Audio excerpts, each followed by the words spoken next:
तो स्टूडेंट्स, जैसा कि आप सभी ने लास्ट वीडियो के अंदर अपनी वेबसाइट को सक्सेसफुली होस्ट कर लिया था और उसके अंदर सब कुछ आपने जो सेटअप्स थे वो कर लिए थे, ठीक है। तो आज की इस वीडियो के अंदर हम क्या करने वाले हैं?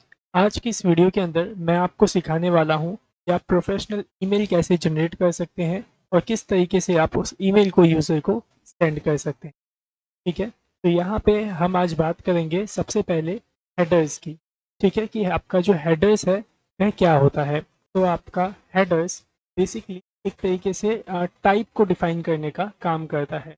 जैसे कि अगर मैं आपको बताऊं, यहाँ पे जब हमने फर्स्ट टाइम वेबसाइट के ऊपर एचटीटीपी ड्राइव पे रजिस्ट्रेशन किया तो उस वक्त एक क्वेश्चन कोड हमने अपनी पे सेंड करवाया था। कहाँ से? उसी वेबसाइट से, ठीक है।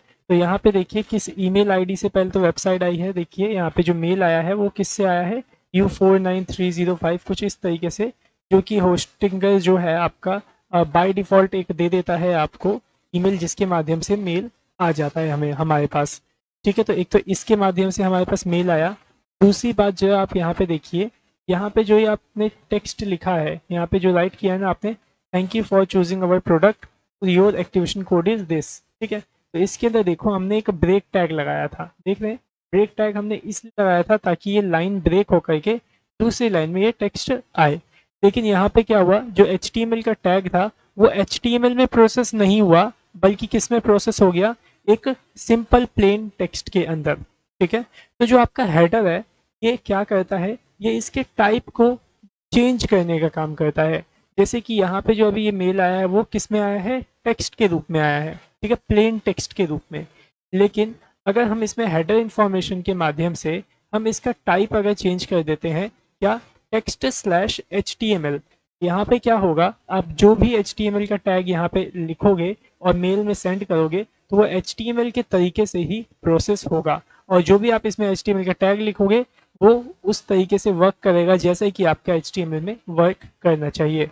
तो उम्मीद करता हूँ कि ये चीज़ आपको समझ में आ गई होगी कि हेडर इन्फॉर्मेशन से आप क्या कर सकते हो और वो क्या होती है। तो यहाँ पे देख लीजिए, जो हेडर्स है आप उस हेडर्स का अलग अलग तरीके से यहाँ पे इस्तेमाल कर सकते हो, ठीक है। तो यहाँ पे देखिए सबसे पहला हेडर मैंने यहाँ पे ऊपर एक अलग ही वेरिएबल बना लिया है, ठीक है। तो यहाँ देखिए हेडर्स के अंदर अगर आप यूज़ करते हो फ्रॉम का, ठीक है, फ्रॉम, और इस तरीके से कॉलन का चित्र दे करके आप अगर नाम लिख देते हो HTTP ड्राइव, जैसे कि हम मेल भेज रहे हैं, HTTP ड्राइव वाले आपको मेल भेज रहे हैं, तो आप चाहते हो कि जब मेरा मेल जाए उनके पास तो वहाँ मेरा नाम भी लिखा हुआ है, तो आप इस तरीके से लिखिए फ्रॉम HTTP ड्राइव, ठीक है। तो ये नाम ऐसे लिखेंगे तो यहाँ पे आपका नाम आ जाएगा, और आप किस मेल से ईमेल कर रहे हैं तो उस मेल आईडी को इस एंगल ब्रैकेट के अंदर कुछ इस तरीके से लिख लीजिए। जैसे कि आपको याद होगा हमने ईमेल सेटअप किया था अपने सर्वर पे admin@ttpdrive.xyz, ठीक है। तो यहाँ पे HTTP छूटा, मैं डाल देता हूँ htpdrive.xyz,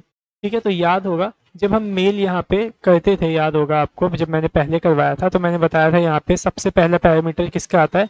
जिसको हम मेल भेजें, जैसे कि मैं HTTP टास्क को मेल भेज रहा हूँ gmail.com, ठीक है। तो यहाँ पे मेल फंक्शन के अंदर पहला पैरामीटर आपका क्या आ गया? आप जिसको मेल भेज रहे हैं उसकी ईमेल आईडी, ठीक है। फिर दूसरे पैरामीटर के अंदर हम क्या लिखते थे? जो सब्जेक्ट होता था उसको लिखते थे, ठीक है। तो मैं यहाँ पे लिख देता हूँ सब्जेक्ट।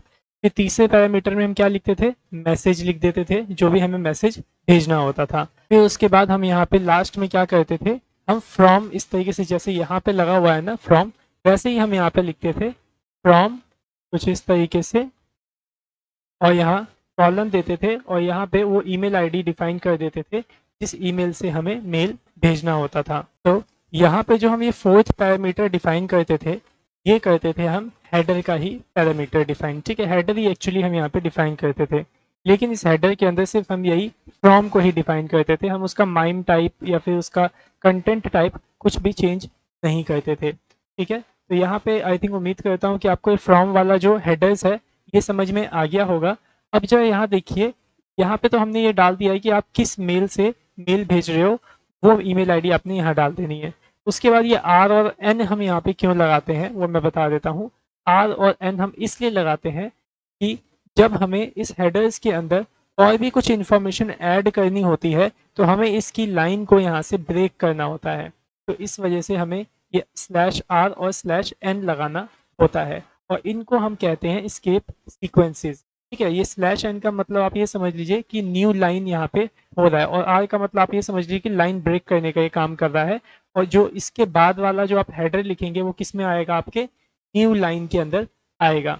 ठीक है, तो इसी वजह से आप इस आर का और स्लैश एन का यूज करते हैं लास्ट में। ठीक है, इसके बाद मैं इस हेडर्स के अंदर ही और भी कुछ इंफॉर्मेशन को ऐड करना चाहता हूँ। ठीक है, तो यहाँ पे देखिए फिर से एक और मैंने यहाँ पे हेडर्स के नाम से वेरिएबल बनाया है। ठीक है, और इसके अंदर डॉट इक्वल्स टू मैंने यहाँ पे पास किया है। अब डॉट इक्वल्स टू पास करने का मतलब क्या है, जैसे कि आपको याद होगा ना, प्लस इक्वल टू ऑपरेटर हम पास करते थे इनर एचटीएमएल के अंदर, याद है? अगर इनर एचटीएमएल के अंदर हम प्लस इक्वल्स टू ऑपरेटर पास करते थे तो जो पहले से उसके अंदर होता था वो भी मौजूद होता था, और जो हम इनर एचटीएमएल के माध्यम से उस किसी एलिमेंट में टेक्स्ट इंसर्ट कर रहे होते हैं तो वो भी आ जाता था। तो यहाँ पे भी सिंपल सेम टू सेम वही प्रोसेस है, बस यहाँ पे प्लस की जगह हमने डॉट लगा दिया है, क्योंकि आपको पता ही है अगर किसी चीज़ को कंकैटिनेट करना होता है तो पीएचपी में प्लस की जगह डॉट का यूज़ होता है। तो इसी वजह से यहाँ पे डॉट इक्वल्स टू ऑपरेटर यहाँ पे लगा हुआ है। ठीक है, अब यहाँ पे देखिए एक और हमने हेडर यहाँ पे डिफाइन किया है reply to, reply hyphen to का। ठीक है, अब रिप्लाई टू में क्या होगा यहाँ पे, जैसे कि यहाँ पे अगर कोई यूजर रिप्लाई के बटन पे क्लिक करता है तो ये किसको रिप्लाई जाएगा, तो यहाँ पे देखो जैसे इसका मेल आईडी यहाँ पे ये ऐड हो गया है। तो आप जिसको रिप्लाई करना चाहते हो, जैसे कि आप चाहते हो कि मैं मेल इससे करूं, और अगर कोई रिप्लाई मेरे को करना चाहे तो किसी और ईमेल पे मेरे को रिप्लाई कर सके, तो वो ईमेल आईडी आपको यहाँ पे डिफाइन करनी होगी। जैसे यहाँ पे मैंने यही सेम ही डिफाइन कर दी है, admin@stpdrive.xyz। तो ठीक है, सो उम्मीद करता हूँ समझ में आ गया होगा। ये दूसरा वाला जो हेडर का यहाँ पे प्रॉपर्टी है वो आपको समझ में आ गया होगा कि रिप्लाई टू हम किस लिए ऐड करते हैं। ठीक है, इसके बाद और हमें हेडर्स इन्फॉर्मेशन ऐड करना है, तो इस वजह से इसमें भी स्लैश आर और स्लैश एन का यूज़ मैंने यहाँ पे किया हुआ है। ठीक है, अब यहाँ पे नेक्स्ट हेडर हम यूज़ करना है, क्या है वो, माइम वर्जन, मतलब माइम टाइप हम यहाँ पे यूज़ कर रहे हैं। अब ये माइम टाइप क्या होता है मैं आपको समझा दूँ। माइम टाइप आपका एक तरीके का समझ लीजिए सॉफ्टवेयर होता है, जिसे कि हमें यहाँ पे बताना होता है कि हम किस तरीके का माइम टाइप वर्जन आप यूज़ कर रहे हो। माइम टाइप मैंने आपको बताया सॉफ्टवेयर है, तो सॉफ्टवेयर के वर्जन होते हैं, तो यहाँ पे मैं माइम का वर्जन यहाँ पे डिफाइन करना है हमें 1.0 का। ठीक है, अगर आपको माइम की फुल फॉर्म जाननी है तो मैं बता देता हूँ। एम का मतलब होता है मल्टीपर्पज़, आई का मतलब इंटरनेट, एम का मतलब मेल, ई का मतलब एक्सटेंशन। मतलब मल्टीपर्पज़ इंटरनेट मेल एक्सटेंशन एक तरीके का ये है, जिसका वर्जन हम यहाँ पे कौन सा यूज़ कर रहे हैं, 1.0 का। अगर आप इसको यूज़ नहीं करोगे ना, माइम वर्जन को, मतलब माइम सॉफ्टवेयर को अगर आप इसमें यूज़ नहीं करोगे तो जो आपका HTML जो है वो प्रोसेस नहीं हो पाएगा इसके अंदर। ठीक है, मतलब जो भी आप टेक्स्ट लिखोगे वो टेक्स्ट प्लेन ही रहेगा, सिंपल टेक्स्ट ही रहेगा, वो आपका HTML में प्रोसेस नहीं होगा। तो हम HTML में प्रोसेस करवाने के लिए तो हम हेडर्स का यूज़ कर रहे हैं, तो अगर उसका यूज़ कर रहे हैं तो आपको यहाँ पे इस माइम का भी यूज़ करना होगा।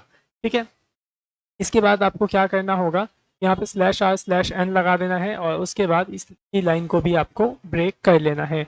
देन इसके बाद हमें यूज़ करना है यहाँ पे कंटेंट टाइप। अब कंटेंट टाइप क्या है, कंटेंट टाइप मैं आपको बता दूँ, कंटेंट टाइप में ही आप डिफाइन करते हो आपका जो कंटेंट है वह किस तरीके से प्रोसेस होना चाहिए और किस टाइप में प्रोसेस होना चाहिए। तो कंटेंट टाइप में जैसे कि हमने यहाँ पे क्या डिफाइन किया है, टेक्स्ट स्लैश HTML, मतलब मैं चाहता हूँ जो भी मेरा मैसेज हो वो किस में प्रोसेस हो, HTML में प्रोसेस हो। ठीक है, अगर यहाँ पे आप टेक्स्ट स्लैश JPG लिख देंगे तो जो आप मैसेज लिखोगे ना तो वो फिर एक इमेज में प्रोसेस हो जाएगा। तो ये बात है यहाँ पे। ठीक है, और अगर आप पहले से अगर इसमें, वैसे मैं बता दूँ, अगर आप ये सब हेडर्स अगर डिफाइन नहीं करते हैं तो यहाँ पे एक हेडर पहले से ही डिफाइन होता है कंटेंट टाइप वाला, तो टेक्स्ट स्लैश HTML की जगह लिखा होता है टेक्स्ट स्लैश प्लेन, कुछ इस तरीके से। तो इसी वजह से जो फर्स्टली जो आप मैसेज भेजते हो बिना कुछ किए, तो उसके अंदर सिंपल प्लेन मैसेज आपको ऐसा ही देखने को मिलता है।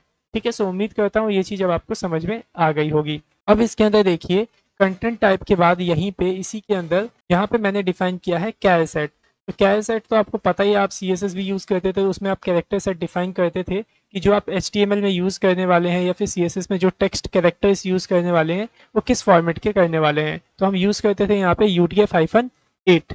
ठीक है, तो वही यहाँ पे भी डिफाइन किया गया है, और जो कैर सेट डिफाइन किया गया है वो इस HTML के लिए यहाँ पे डिफाइन किया गया है। ठीक है, और फिर स्लैश आर और स्लैश एन दे करके यहाँ पे हमने लाइन को ब्रेक कर दिया है। ठीक है, मतलब इस हेडर के अंदर, इस हेडर वेरिएबल के अंदर पहले तो ये आएगा, फिर उसके बाद ये, फिर ये, और फिर लास्ट में ये। जिस सीक्वेंस से मैंने इसे लिखा है आपको भी इसी सीक्वेंस से इसको लिखना होगा, तभी जा कर के सही से आपका काम करेगा। ठीक है, तो अब हमें यहाँ पे क्या करना है, एक मैसेज वेरिएबल भी आप बना लोगे। यहाँ पे मैं आपको बताता हूँ कैसे बनाना है आपको। कुछ इस तरीके से मैसेज आप वेरिएबल बना लीजिए और इसके अंदर आप जैसा HTML लिखते हो, जैसा HTML में आप डिज़ाइन कर सकते हो, वैसा कंटेंट आपको यहाँ पे डिज़ाइन कर लें। जैसे कि मैं यहाँ पे डिफाइन कर देता हूँ, इस तरीके से HTML ऑन किया और ऐसे HTML यहाँ पे क्लोज कर लिया। ठीक है, आप इसके अंदर एंटर करिए और जैसा आप डिज़ाइन जो बनाना चाहते हैं वो बना सकते हैं। देखिए मैंने HTML यहाँ पर डिफाइन तो कर दिया है। यहाँ पे मैं ऐसा करता हूँ, एक डिव बना लेता हूँ। तो आप डिव बनाना चाहें तो कुछ इस तरीके से डिव भी बना सकते हैं और साथ ही साथ इसको डिज़ाइन करने के लिए आप इसके अंदर सिर्फ और सिर्फ यूज़ कर सकते हैं इनलाइन CSS का। ठीक है, तो मैं यहाँ पे इनलाइन CSS यूज़ कर लेता हूँ। कैसे करते हैं इनलाइन CSS, याद होगा आपको। स्टाइल यूज़ करेंगे यहाँ पे और इसका विड्थ आप पास कर देंगे 100%। ठीक है, हाइट में यहाँ पे जैसे पास कर देता हूँ, चलो हाइट छोड़ो, हाइट नहीं पास करता, पैडिंग पास कर देता हूँ, PADDING। ठीक है, पैडिंग पास कर देता हूँ 50 पिक्सल्स का और साथ ही साथ मैं इसका बैकग्राउंड कलर पास कर देता हूँ ब्लू। ठीक है, बैकग्राउंड कलर पास कर दिया ब्लू। इसके अंदर जो मैं टेक्स्ट लिखूँ वो किस कलर का होना चाहिए, उसे पास कर देता हूँ कलर, यहाँ पे वाइट पास कर देता हूँ कुछ इस तरीके से। ठीक है, इस डिव के अंदर आप H1 से अगर कुछ लिखो तो वो कैसा आना चाहिए वो भी आप यहाँ डिफाइन कर सकते हो। H1 से मैं लिख देता हूँ वेलकम टू STP ड्राइव। ठीक है, कुछ इस तरीके से मैंने लिखा और H1 को मैं यहाँ पे ऐसे क्लोज कर देता हूँ। ठीक है, तो ये मैंने क्या किया, HTML के फॉर्मेट में यहाँ पे मैंने मैसेज को टाइप कर लिया है। ठीक है, अब आप क्या कर सकते हैं, इस मैसेज को यहाँ पे एज अ वेरिएबल यूज़ कर सकते हैं। ठीक है, और जो ये आपने हेडर यहाँ पे बना के रखा है, इस हेडर्स को भी आप यहाँ पे 4th पैरामीटर के अंदर एज अ हेडर वेरिएबल को आप ऐसे यूज़ कर लीजिएगा यहाँ पे। ठीक है, और इसे आप डुअल कोट से लगाने की यहाँ पे आपको ज़रूरत नहीं है, क्योंकि ये आपका वेरिएबल है तो ये डायरेक्ट ही प्रोसेस होगा। अगर आप इसे डुअल कोट से लॉक कर देंगे तो ये एज ए स्ट्रिंग माना जाएगा। ठीक है, तो कुछ इस तरीके से यहाँ पे आपको ये मेल तैयार करना है। ठीक है, यहाँ पे देख लीजिए मेल जो है हमारा यहाँ पे अभी तैयार हो चुका है। तो चलिए अब इसकी जो टेस्टिंग हम करते हैं सीधा सर्वर पे करेंगे। ठीक है, तो सर्वर ऑन कर लीजिए। कैसे करेंगे ऑन, यहाँ पे देखिए मैंने होस्टिंगर का जो पैनल है वो ओपन कर लिया है। डैशबोर्ड पे हूँ मैं। आपको सिंपल से जाना है यहाँ पे सिंगल शेयर्ड होस्टिंग पे क्लिक करना है, मैनेज पे। तो आपका यहाँ पे देख लीजिए एच पैनल ओपन हो गया। इसके अंदर आप अपनी जो फाइल्स हैं उसको ओपन कर लीजिए। फाइल मैनेजर क्लिक करता हूँ मैं इसे, तो देखिए यहाँ पे ओपन हो गया मेरा फाइल मैनेजर। इसके अंदर public/html है, इसको मैं ओपन करता हूँ और मैं यहाँ पे बाहर ही एक न्यू फाइल बना लेता हूँ। ठीक है, न्यू फाइल पे क्लिक करता हूँ और यहाँ फाइल बना लेता हूँ mail.php के नाम से। ठीक है, क्रिएट कर लेते हैं। तो देखिए mail.php जो है आपका यहाँ पे ओपन हो गया क्रिएट पे क्लिक करते ही। बस अब आपको इसमें कोड लिखना है। ठीक है, तो मैं सबसे पहले PHP का जो सिंटेक्स है उसे तो इस तरीके से ओपन कर लेता हूँ। ठीक है, इसके बाद ये जो सारा कोड हमने यहाँ पे राइट करके रखा है ना, तो मैं सेलेक्ट ऑल करूँगा, कॉपी कर लूँगा और यहाँ पे पेस्ट कर देता हूँ। ठीक है, तो यहाँ पे देख लीजिए आपका हेडर आ गया, यहाँ देख लीजिए आपका मैसेज आ गया और उसके बाद मैं यहाँ पे मेल फंक्शन को कॉल कर रहा हूँ। ठीक है, और मैं किस पे मेल कर रहा हूँ, stptask@gmail.com पे मेल कर रहा हूँ। और सब्जेक्ट में मैं कुछ भी डाल देता हूँ, यहाँ पे जैसे डाल देता हूँ। तो मैंने यहाँ पे सब्जेक्ट में इसे डाल दिया और किसको मेल कर रहे हैं, STP टास्क को। मैसेज में क्या होगा वो यहाँ से यहाँ आ जाएगा और हेडर इन्फॉर्मेशन जो है वो हमने यहाँ पे सेट कर लिया है। ठीक है, तो चलिए अब इसे सेव कर लेते हैं और रन करके टेस्ट करते हैं। आप चाहें तो इसको एक वेरिएबल में रख के सक्सेस वगैरह जो मैसेज है वो भी पास कर सकते हैं। तो चलिए वो भी कर ही लेता हूँ मैं। ए के नाम से ही वेरिएबल बना लेता हूँ सिंपल से और इसी को कंडीशन में चेक कर लूँगा। ठीक है ना, तो मैंने ए को इस तरीके से रखा और अगर ये मेल जाएगा तो यहाँ पे मेरे को एको में पास कर देता हूँ यहाँ पे सक्सेस की सक्सेसफुली मेल जा चुका है।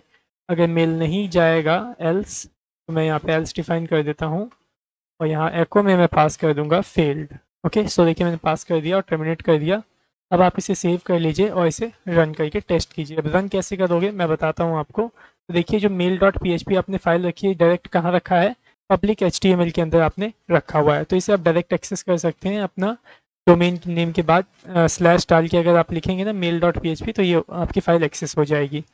ठीक है, तो मैं यहाँ पे न्यू टैब ओपन करता हूँ, यहाँ लिखता हूँ stpdrive.xyz डैश दूंगा और लिखूंगा mail.php। ठीक है, एंटर करता हूँ, देखते हैं क्या मैसेज आता है। ओके, यहाँ पे देख लीजिए फेल्ड मैसेज आया है। अब ये फेल्ड क्यों हुआ है उसको जो है देखना पड़ेगा। सो स्टूडेंट्स, यहाँ पे जो ये फेल्ड मैसेज आया है वो क्यों आया है मैं आपको बताता हूँ। यहाँ पे मेल डॉट php में आइए और यहाँ पे देखिए जो आपने यहाँ पे हेडर डिफाइन किया है ना हम लोगों ने, यहाँ पे एस छूट गया है। देखिए यहाँ पे जो वेरिएबल बना था किस नाम से, हेडर्स के नाम से, और यहाँ पे क्या लिखा है, सिर्फ हेडर लिखा है।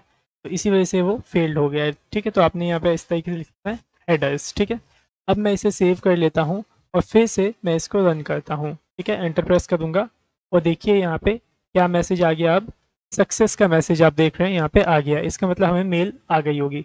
चलिए मेल चेक करते हैं। यहाँ पे रिफ्रेश कर लेता हूँ मैं। तो स्टूडेंट्स जो यहाँ पे देखिए, यहाँ पे ना मेल के अंदर आपके 3 फोल्डर बने, प्राइमरी, सोशल और प्रमोशन। तो जो देखिए प्रमोशन वालों के अंदर अगर आप जाएंगे ना, के अंदर शायद ये मेल आपका आया होगा। तो देख लीजिए यहाँ पे आ गया ये admin@stpdrive.xy। देखिए custom HTML mail, welcome to stp drive. मैं ओपन करता हूँ तो देख इस तरीके से यहाँ पे ये पूरा मेल आपका जो है वो डेकोरेट होके आया हुआ है। और अगर मैं यहाँ पे क्लिक करूँ डिटेल्स पे, देख लीजिए यहाँ पे सारी डिटेल आई हुई है। देखिए नाम भी लिखा हुआ आ गया, टीपी ड्राइव, किसके थ्रू मेल आया है, रिप्लाई अगर करेंगे तो किसको होगा, तो वो सारी चीज़ें देख लीजिए यहाँ पे आपको डिफाइन की गई हैं।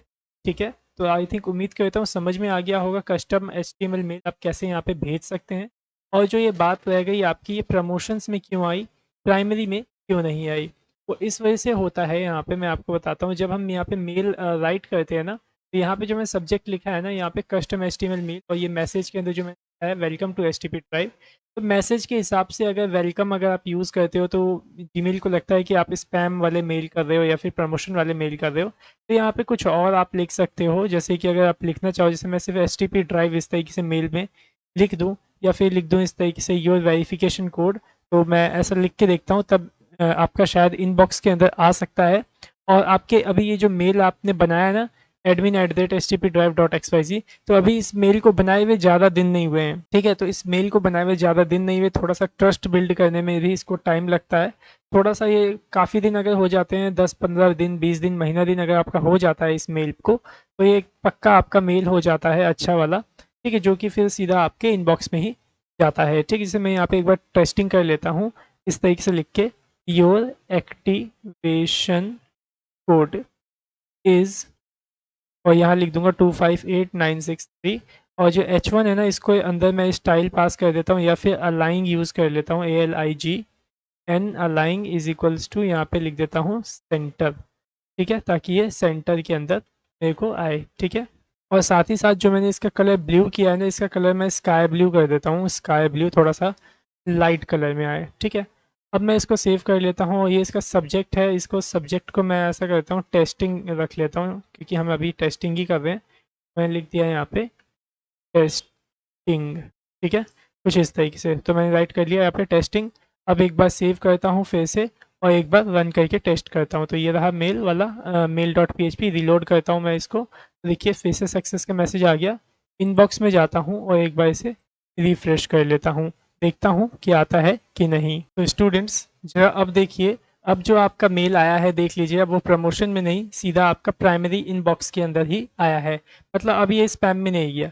तो उम्मीद करता हूँ अब आपको समझ में आ गया होगा ये स्पैम वाला जो चक्कर है ना वो क्या है। अगर आप डायरेक्ट वेलकम सबसे पहला वर्ड लिख देते हैं अपने मैसेज के अंदर, तो वो समझता है कि आप जो वेलकम कर रहे हो तो कुछ प्रमोशन फिर स्पैम मेल है। ठीक है, तो यहाँ पे आपको कुछ इस तरीके से लिखना होगा कि आपको बताना होगा कि जो हम मेल भेज रहे हैं वो कोई स्पैम मेल नहीं है, कोई प्रमोशन नहीं है, वो एक इम्पॉर्टेंट मेल है, तो जिसे कि वो यहाँ पे प्राइमरी के अंदर आपको भेजेगा। देख लीजिए यहाँ पे मैंने इसे ओपन भी नहीं किया है और सिंपल से ये यहाँ पे आ चुका है। ठीक है, मैं इसे ऑन करता हूँ तो देख लीजिए कुछ इस तरीके से यहाँ पे आपको दिख रहा है। तो उम्मीद करता हूँ समझ में आ गया होगा आपको कि किस तरीके से आप यहाँ पे कस्टम सेंड कर सकते हैं। तो हमें अभी क्या करना है, जो हमने वेरिफिकेशन कोड हम भेजते हैं ना, तो थोड़ा सा डिज़ाइन करके भेजना है। ठीक है, तो चलिए इसी तरीके से डिज़ाइन करना है हमें, और जो हेडर इन्फॉर्मेशन है वो सब हमें वहाँ पे अभी सेट करना पड़ेगा।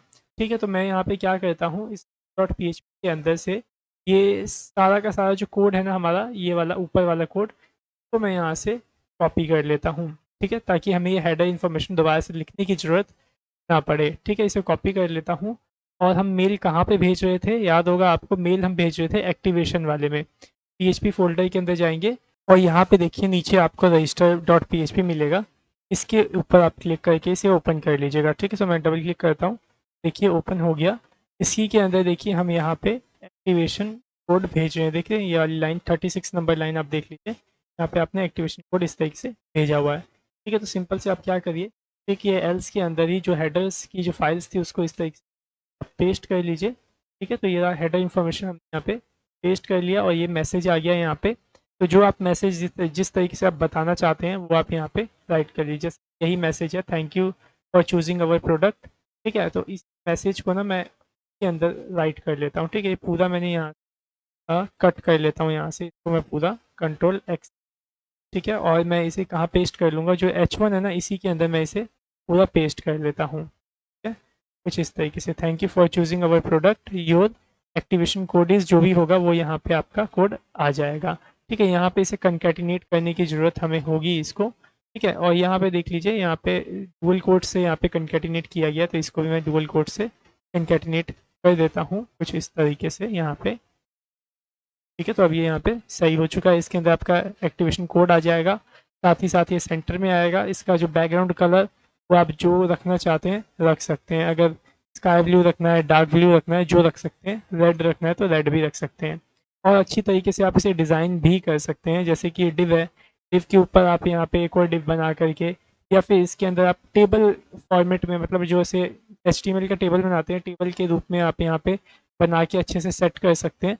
तो डिपेंड आप पे करता है, डिज़ाइनिंग आपको आती ही है, HTML से आप इसे चाहे डिज़ाइन करिए, चाहे CSS से, या किसी भी चीज़ से। ठीक है, बस याद रखिएगा इन लाइन स्टाइल शीट आपको इसमें यूज़ करनी पड़ेगी इसको डिज़ाइन करने के लिए। ओके, अब यहाँ पे क्या करना है, यहाँ पे मेल फंक्शन हो रखा है इस ईमेल में, तो उसका मेल आ जाएगा जो यूज़र आपका यहाँ पे रजिस्टर कर रहा होगा। ठीक है, सब्जेक्ट के अंदर हमने लिख दिया एक्टिवेशन कोड। इसके बाद यहाँ पे मैं मैसेज जो वेरिएबल है उसको लिख देता हूँ कुछ तरीके से, MESS मैसेज, और उसके बाद मैं यहाँ पे जो हेडर्स वाली आपका वेरिएबल है उसको राइट कर देता हूँ कुछ इस तरीके से। ठीक है, तो देख लीजिए मैंने यहाँ पे मैसेज को भी लिख लिया और हेडर्स को भी यहाँ पे लिख लिया है। अब मैं इसे सेव कर लेता हूँ और एक बार रन करके टेस्ट करता हूँ कि कैसा ईमेल हमें अब देखने को यहाँ पे मिल रहा है। ओके, तो मैं यहाँ पे से टैब ओपन करता हूँ, राइट करता हूँ stpdrive.xyz को।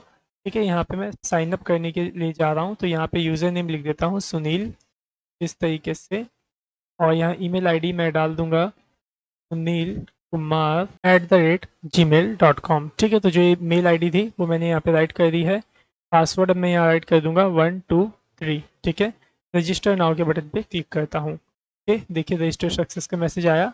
तो इसी तभी आएगा ये मैसेज जब आपका मेल आपके पास चला जाएगा। ठीक है, तो मैं क्या करता हूँ, वही मेल आईडी यहाँ पे ओपन कर लेता हूँ सुनील कुमार वाली। ठीक है, तो ये जीमेल पे मैं जाता हूँ, यहाँ पे देख लीजिए अभी आपका यहाँ पे जीमेल ओपन हो रहा है। ठीक है, थोड़ा सा यहाँ पे टाइम लग रहा है। ओके, सो देख लीजिए जैसे ही ओपन हुआ, देख लीजिए यहाँ पे प्राइमरी के अंदर ही आपको मेल मिल चुका है एक्टिवेशन कोड का। और देखिए कहाँ से आया है मेल, admin@stpdrive.xyz से आया है। ठीक है, मैं इसे क्लिक करता हूँ, ओपन करता हूँ इस मेल को, तो देख लीजिए किस तरीके से आया, thank you for choosing our product, your activation code is 047329। ठीक है, मैं इसे कॉपी कर लेता हूँ और यहाँ पे आके इसमें एक्टिवेशन कोड पेस्ट कर दूंगा और एक्टिवेट नाउ पे क्लिक करता हूँ। तो देखिए अकाउंट एक्टिवेटेड हो गया है। मतलब अब आपको यहाँ पे समझ में आ गया होगा कि आप कैसे मेल को कस्टमाइज़ करने वाले हैं। तो आप क्या करिएगा, यहाँ तो मैंने सिंपल सा डिज़ाइन बना करके इस तरीके से यहाँ पे दे दिया है, लेकिन आपको क्या करना है, टेबल का यूज़ करना है। ठीक है, टेबल जो HTML टेबल है उसका यूज़ करिए, उससे आप लेआउट बनाइए और उसके अंदर एक अच्छा सा मेल आप डिज़ाइन करिए और उसको बना के अपने वाले जो प्रोजेक्ट है आपका उसमें यूज़ करिए। और साथ ही साथ आप जो भी डिज़ाइन बनाएंगे उसका एक स्क्रीनशॉट लेना है आपको और हमें मेल पे सेंड कर देना है कि हम भी आपका वो मेल डिज़ाइंड मेल देख सकें कि आपने उसे कैसा डिज़ाइन किया है। तो यही टास्क है, आपको ज़रूर से करना है। ठीक है, और अगर मैं इसके अंदर की मेल इन्फॉर्मेशन देखूँ तो सब कुछ देख लीजिए, सब कुछ यहाँ पे सही से आया हुआ है। किसके तरफ से मेल आया है, HTTP ड्राइव की मदद से मेल आया है। देख लीजिए सब कुछ वैसा सेम टू सेम यहाँ पे नाम वगैरह लिखा हुआ आ गया। तो उम्मीद करता हूँ ये चीज़ समझ में आ गई होगी, हेडर इन्फॉर्मेशन क्या है और कैसे काम करता है। ओके, तो आज की वीडियो में सिर्फ इतना ही। सो मिलते हैं नेक्स्ट वीडियो में। So thanks for watching our video. Have a nice day.